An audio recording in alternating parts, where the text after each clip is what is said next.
오늘 은혜 받으실 하나님 말씀은 갈라디아서 6장 7절에서 10절 말씀으로 무엇을 심고 무엇을 거둘까? 무엇을 심고 무엇을 거둘까? 라는 제목으로 하나님 말씀을 전합니다. 우리 시생명교회 성도님들 땅이 있어서 농사를 지어봤나요? 땅이 있어야 농사를 짓죠. 그래서 서울 사람들은 땅이 없으면 이렇게 화분 같은 데에다 상추도 심고 고추도 심고 가지도 심고 토마토도 심고 그 식물을 기르는 재미, 이렇게 가꾸어서 이렇게 먹는 재미, 그런 걸 가져보려고 조그마한 화분에다가 이런 아이스박스 같은 곳에 흙을 구입하다가 파종하는 것을 봅니다.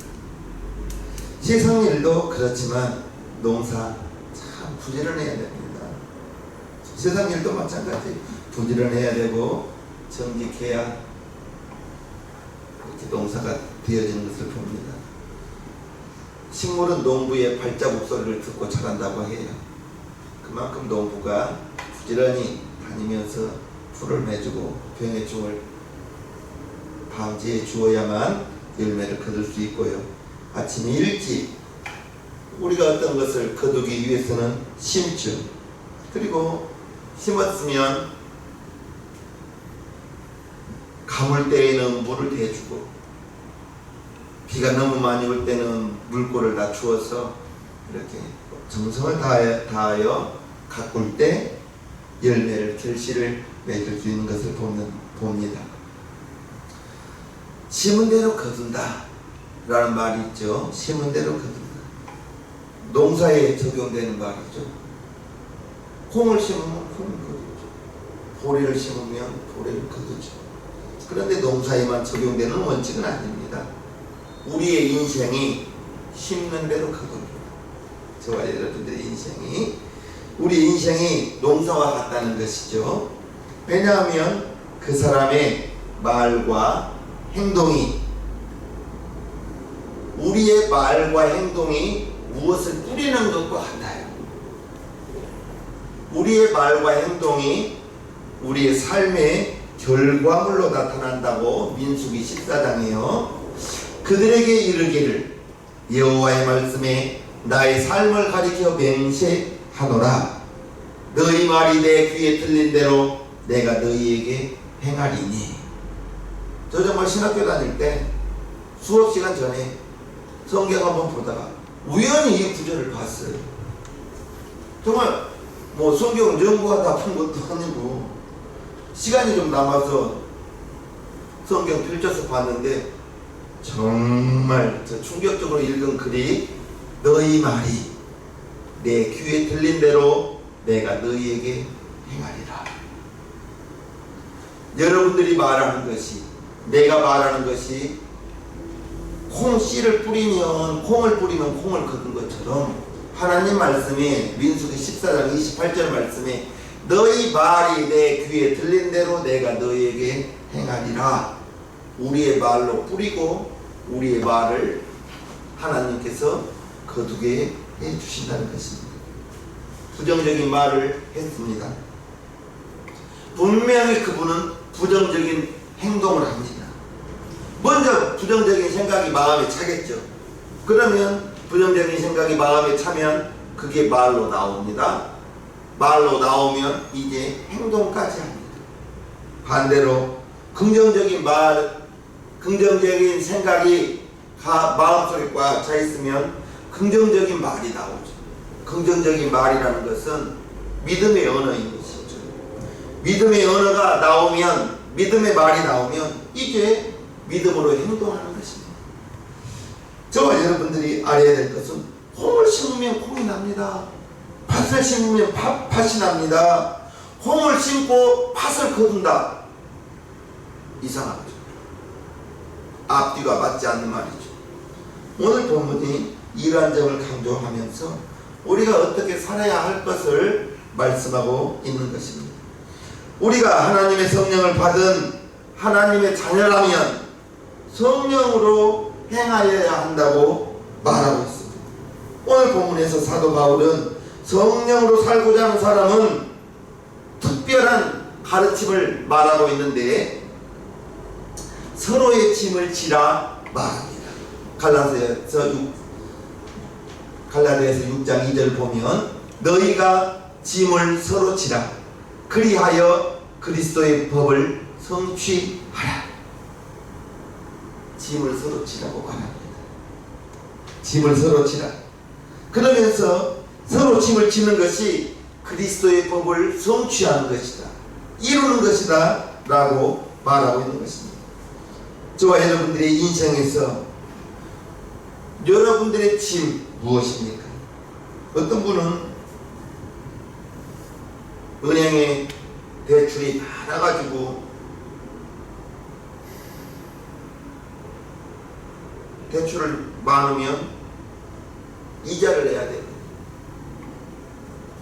그래서 이자 낼 날짜는 어찌 그리 잘 다가오는지 이자 내면서 그런 생각을 하고, 이자 내는 돈 우리가 먹을 수만 있다면 얼마나 좋겠습니까? 어떤 분은 정말 그래서는 안 되겠지만 자녀 내 맘대로 대여 안 돼요.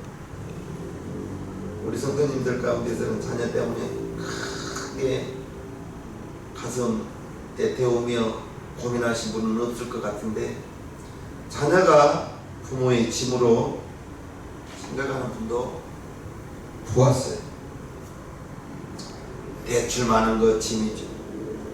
자녀가 짐일 수 있죠. 여러 가지 환경의 짐도 있겠지만, 그런데 우리에게 가장 무거운 짐은 죄의 문제입니다. 죄의 짐.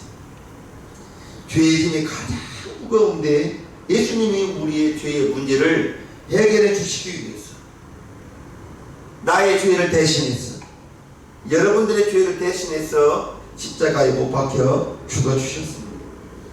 우리가 예수님처럼 나의 죄의 짐을 대신해서 죽을 수는 없지만 이 땅에서 고통받는 사람들의 짐은 조금 도와줄 수 있거든요. 어느 정도 감소시킬 수 있다는 것입니다. 정말 낙심해 있는 사람에게 마음을 다하여 위로해주고 격려해준다는, 한마디의 말로 천냥빚을 갚는다는 말도 있었죠.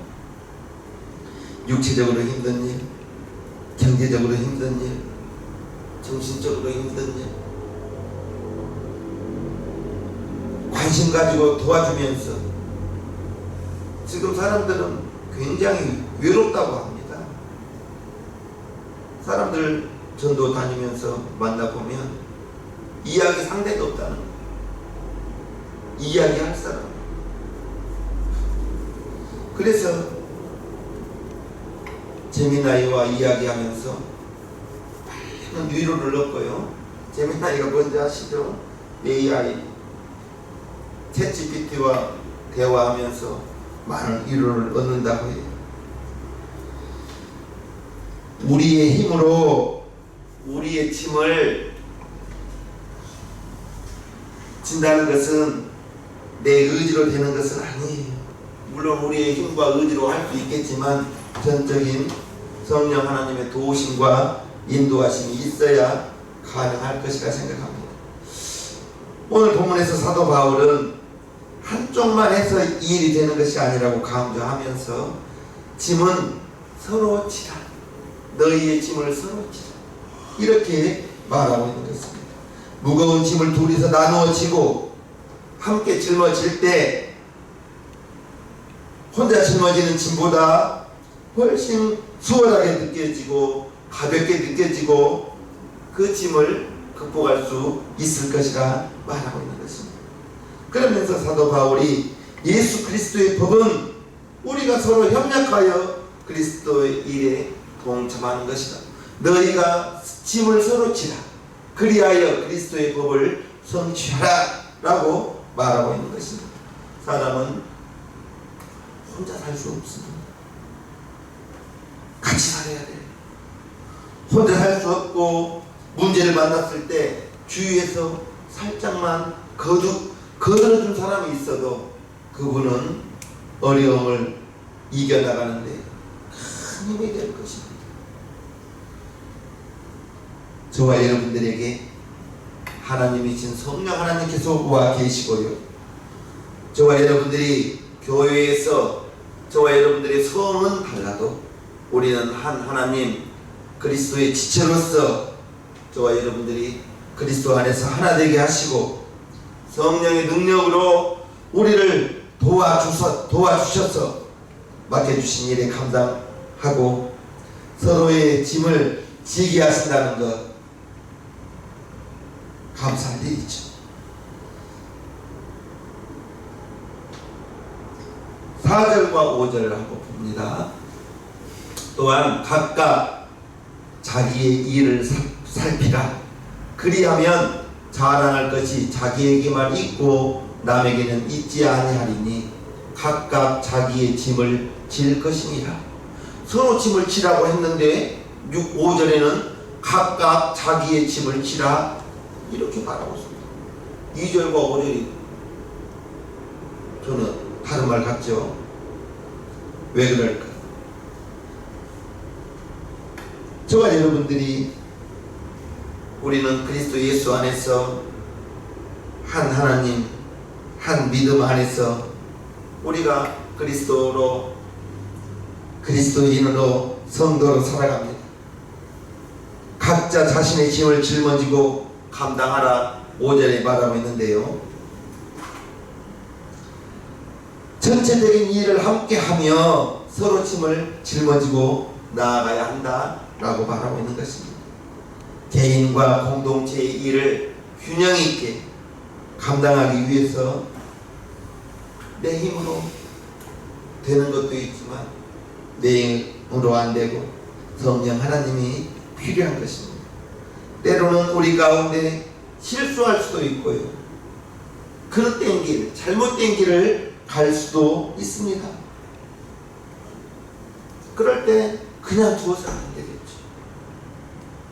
권면해주고 살펴봐주고 도와주고 관심 가져주고 또한 나 자신을 더욱 살펴가면서 우리는 하나님이 맡겨주시고 원하시는 일을 계속해 나가야 된다는 것입니다.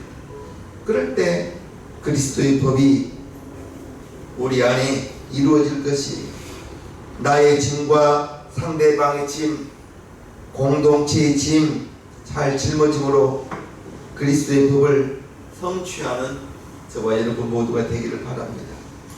그 사람의 형편과 사정은 입 꾹 다물고 있으면 모릅니다. 절대 알 수가 없습니다. 교사모님이 입 꾹 다물고 있으면 무슨 생각을 하고 있는지, 어떠한 고민이 있는지 부부이지만 알 수가 없어요. 하물며 우리 성도님들 일주일에 한 번, 두 번 봐가지고 어떻게 알겠어요? 무거운 일, 힘든 일이 있다면 그것은 여러분들의 기도 제목이요, 나의 기도의 제목이 되어야 될 줄로 믿습니다. 사도 바울은 오늘 본문에서 육신과 성령을 대조하면서 권면하는 장면을 봅니다. 7절과 8절을 보면요, 스스로 속이지 말라. 하나님은 만홀이라고 이렇게 나오는데 조롱을 당하지 않는다, 업신여김을 받지 않는다라는 뜻입니다. 하나님은 만홀히 여김을 받지 아니하시나니 사람이 무엇으로 심든지 그대로 거두리라. 자기의 육체를 위하여 심는 자는 육체로부터 썩어진 것을 거두고 성령을 위하여 심는 자는 성령으로부터 영생을 거두리라. 무엇을 심고 무엇을 거둘까? 오늘 제목인데요, 자기의 육체를 위하여 심는 자는 육체로부터 썩어진 것을 거두고, 우리의 육신이 시편에 보면 우리의 육체가 70이요 강건하면 80이라 했는데, 육신을 위하여 심는 자는 육체로부터 썩어진 것을 거둔다고 말합니다. 우리의 육신이 무엇이에요? 창세기에 보면 흙으로 만들어서 하나님께서 생기를 골에 불어 넣음으로 말미암아 생명이 되어서 살아있는 사람이 되었다고 말합니다. 우리의 육체는 70년, 80년, 90년 살아갑니다. 그리고 우리의 육신은 흙이기 때문에 세상이 좋은 거예요. 육체를 위하여 씻는 자는 육체로부터 썩어진 것은 가지고, 그렇다고 해서 여러분들이 육신을 학대하라는 말은 아닙니다. 제가 느낀 바가 있지만 몸이 아프고 컨디션이 나쁘면 우목사도 기도하기 싫어요. 아프니까 쉬고 싶어요. 그래서 저는 정말 매일처럼 걸으면서, 때로는 가볍게 조깅하면서 10,000걸음 이상, 20,000걸음 가까이 이렇게 걷는 것은 육체를 가지고 있는 동안에, 무엇보다도 목회하는 동안에는 아프지 않기를 바라면서, 아프면 기도하기가 싫다니까. 그러면 어떻게 하나님의 사역을 하겠습니까? 우리 새생명교회 성도님들은 육체가 있을 때에는 정말, 물론 하나님이 건강은 주시겠지만 우리의 육신을 잘 보살피고 적당한 운동, 적당한 음식, 적당한 수면, 이것은 우리가 지혜롭게 하여 육신의 건강을 도모해야 될 줄로 믿습니다. 사도 바울이 말합니다. 육신을 위하여 살 것인지, 성령이 원하시는, 성령이 인도하는 삶을 살 것인지 결정을 하는 것입니다. 그러면서 육신의 삶과 성령을 위하여 삼는 자는 분명히 다르다고 나와 있어요. 나를 위해서 사는 삶은 내 자신이, 육신이 마칠 때, 하나님이 부르는 날 우리의 육신은 마치게 되겠죠. 죽음을 맞이하게 되겠죠. 그러나 그럴 때 육체의 일들은, 우리 육체가 죽으면, 사라지면 모든 것이 사라지죠. 제 아무리 부자라도 돌아가실 때 빈손 들고 가지, 자기가 거둔 거 싸가지고 죽음을 맞이하지는 않습니다. 빈손 들고 가는 것입니다. 그러나 성령으로 행하는 삶, 육신의 삶이 아닌 성령으로 행하는 삶, 하나님의 기쁨이 되고 하나님의 영광을 위하여 사는 사람은 죽으면 그것이 끝이 아니라 영원한 생명, 영생으로, 하늘의 면류관으로, 하나님의 상급으로, 하나님의 칭찬으로 우리가 영생을 누리게 될 걸로 될 줄로 믿습니다. 이러한 사실을 알기는 알지만 먼 훗날로 여기기 때문에 실감되지가 않는 거예요. 실감되지 않습니다. 우리의 육체가 이 세상에서 먼저 육체를 우선순위로, 나를 중심으로, 나만을 위해서 살도록 하는 것은 육신입니다. 저도 그래요. 제가 31살 때부터, 그러면 30살 때까지는 새벽 예배를 제가 안 나갔거든요. 집사를 딱 갖고, 제가 이야기 했나요? 30살 때까지 집사 앉아가지고 제가 삐졌었다고. 집사를 안 줘요, 저를. 그래가지고 좀 제 나름으로 좀 투덜투덜했나봐요. 최소한 왜 그러세요? 그러더라고. 신앙생활이 좀 달랐나봐요. 왜 그러세요? 나 결혼도 했는데 집사 안 준다. 좀 서운하다. 그랬더니 평생 집사님 하실 거 1년 빨리 받으면 뭐하고 1년 늦게 받으면 뭐합니까? 그래서 참 좀 제가 나이 어린 사람한테 그런 말을 들으니까 창피하더만. 어찌됐든 31살에 집사를 받고 보니 새벽에 안 나가니까 괜히 좀 목사님 보기에 미안하더라고요.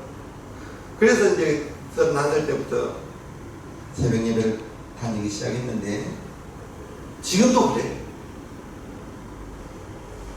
좀 어제 피곤했습니다. 3시 10분에 알람이 울려요. 어저께 피곤했던 생각이 확 들어오면서 30분만 더 자야지. 그리고 3시 40분으로 알람을 맞추고 누웠습니다. 참을 잠결에 잔 것 같은데 알람이 안 울려요. 보면 4시 50분이 돼요. 30분의 알람이 안 들리는 거예요. 육신이 그렇다고요. 피곤하다는 생각에 30분 후로 1시간 후로 알람을 맞추니까 그 다음에는 안 들리더라고요. 우리 육신이 그래요. 육신을 위해서 살기를 원해요. 그런데 우리의 영은 육신의 요구와는 반대되는 거예요. 나를 중심으로 나만을 위하여 사는 삶은 육신을 위하는 삶이고, 그 반대되는 삶이 성령으로 인도함을 받는 삶인데, 성령 하나님은 우리 눈에 보이지 않습니다. 하나님의 나라도 구체적으로 우리 눈으로 볼 수가 없어요. 그러다 보니 성령으로 사는 것, 하나님의 나라를 위하여 사는 것보다 나 자신을 위하여 사는 삶이 훨씬 쉽고, 즉각적으로 결정하는 것은 하나님을 위하여 사는 삶보다 내 육신을 위하여 사는 삶이 즉각적으로 결정하는 것이죠. 한번 생각해 보세요. 나를 위해서 돈 쓰는 것이 쉽습니까? 하나님의 나라를 위하여 돈 쓰는 것이 쉽습니까? 하나님의 나라를 위하여 돈 쓰는 것은 전혀 평안하지 않습니다. 우리 육신으로 쉽게 그 열매가 나타나지 않죠. 그러나 나를 위해서 쓰는 것, 먹고 싶은 거 그냥 먹을 수 있잖아요. 가지고 싶은 거 그냥 가질 수 있잖아요. 그렇지 않습니까? 하나님을 위해서, 교회를 위하여 생활하는 것 쉽지가 않죠. 밑빠진 독처럼 아무리 부어도 아무리 노력해도 남는 것 없는 것 같고요, 확 달라지는 것 없는 것처럼 느낍니다. 이런 상황에서 사람들은 하나님과 교회보다는 나 자신과 가족을 중시하면서 살게 되죠. 그럴 때 바울이 8절, 자기 육체를 위하여 심는 자는 육체로부터 썩어진 것을 거두고 성령을 위하여 심는 자는 성령으로부터 영생을 거두리라. 즉 육체를 위하여 심는 것과 성령을 위하여 심는 것 다르다고 말하고 있습니다.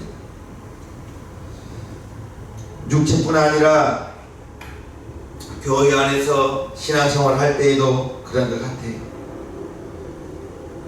성도님 중에서 혹시라도 성령으로 행하는 것은 물질과 상관없고 교회에서 필요한 모든 것은 하나님이 채워주신다는 생각으로 물질에 대해서 소홀할 때 교회 안에서 여러 가지 문제가 발생할 수가 있습니다. 성령으로 행한다고 하지만 우리가 육체와 가정과 동일하게 교회가 이 세상 가운데서 생활해야 하는 사람들의 모임을 생각한다면 물질적인 것을 결코 초월할 수가 없는 것이죠. 바울은 이렇게 교회 안에서 이루어지는 물질적인 헌신이 성령을 위하여 심는 것이라고 설명하고 있는 것입니다. 농사를 비유로 든 것인데, 무엇을 심으면 반드시 심는 것이 땅에서 올라오게 되는 것이죠. 열매를 맺게 되는 것이죠. 다만 성령을 위하여 심는 것, 교회에 여러 가지로 헌신하고 봉사하는 일들, 그러한 일들은 육신을 위하여 심는 것처럼 즉각적으로 나타나지 않아요.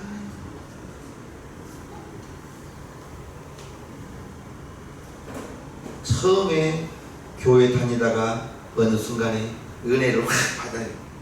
은혜 받고 교회 일에 적극적으로 나서고 헌신하고 목사님이 무엇을 부탁하면 즉각 예 알겠습니다 하면서 교회 일에 적극적으로 참여하고, 그런데 시간이 지나다 보면 자기가 한 만큼 결과가 나타난 경우가 쉽지 않아요. 하나님의 일이라는 것은 기대한 만큼 효과가 기대한 것만큼 효과가 나타나지 않을 때, 그러면서 어느 순간에는 본인 스스로가 지치고 낙망하고 실망하고 어느 순간에 하던 일을 포기하는 경우가 있습니다. 구절을 보면요, 우리가 선을 행하되 낙심하지 말지니 피곤하지 아니하면 때가 이름에 거두리라. 마귀가 노리는 것은 그것입니다. 네가 아무리 해봐라 되는 것이 있나. 그럴 때 우리는 열심히 노력하고 결과는 하나님께 맡기는 것입니다. 내가 원하는 만큼 무엇이 결과로 나타나지 않는다고 실망할 것이 아니라, 저와 여러분들은 열심히 일함으로 말미암아 그 모든 결실은 하나님께서 이루어 주셔야만 되는 것이지, 내가 노력하고 여러분들이 헌신, 봉사, 수고한다고 어떤 부분의 열매가 물론 나타날 수도 있지만 안 그럴 때가, 나타나지 못할 때가 훨씬 많은 것을 볼 때, 저와 여러분들이 우리 눈에 심었지만 아무것도 나지 않고 자라지 않고 거둘 수 없는 것처럼 보일 때가 더러 있다는 것입니다. 교회에서 문제를 일으키시는 분들을 보면 무언가 열심히 하는 사람들이 문제를 일으키는데요, 지나친 열심으로 무언가를 이루려 할 때, 그럴 때 문제를 일으키는 경우를 들어봅니다.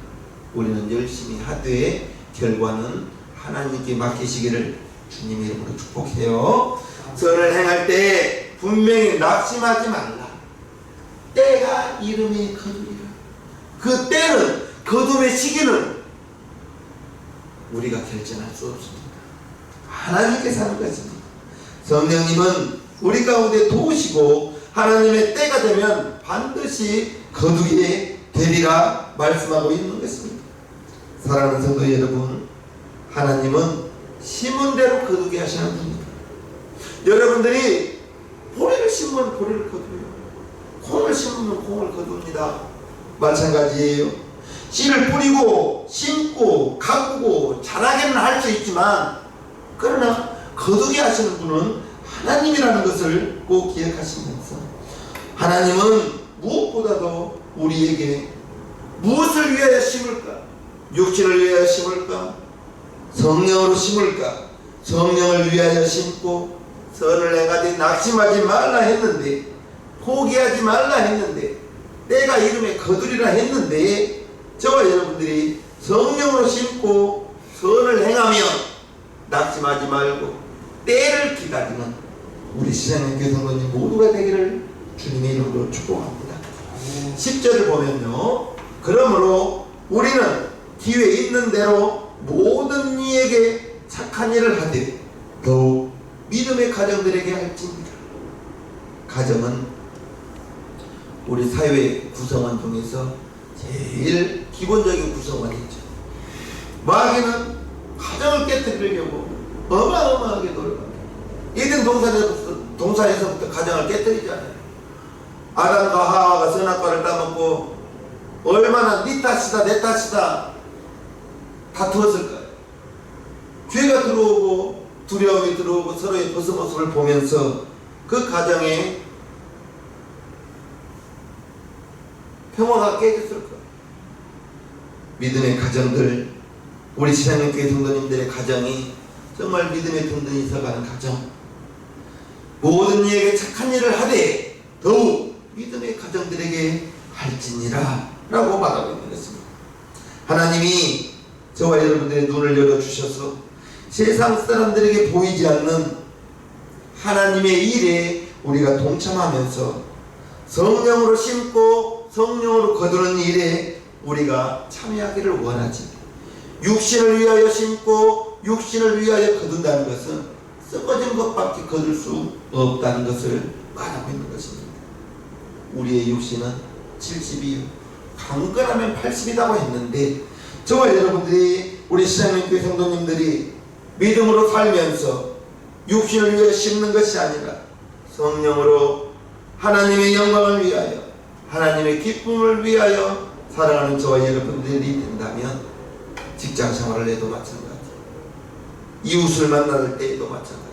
세상에는 두 종류 사람, 예수 믿는 사람, 예수 안 믿는 사람, 예수 믿는 사람은 우리 교회는 아니어도 보면 반갑고, 예수 안 믿는 사람은 우리 가족이라도 빨리 예수님 믿게 만들어야 할 텐데 애타고 기도하는 우리 시장교회 성도님 모두가 되기를 바라면서, 믿음 안에서 낙심하지 마시고 포기하지 마시고 성령으로 심고 성령으로 거두는 우리 시장교회 성도님 모두가 되기를 주님의 이름으로 축복합니다. 축복합니다. 찬송가 대산을 넘어 험곡이 가도 찬송합니다.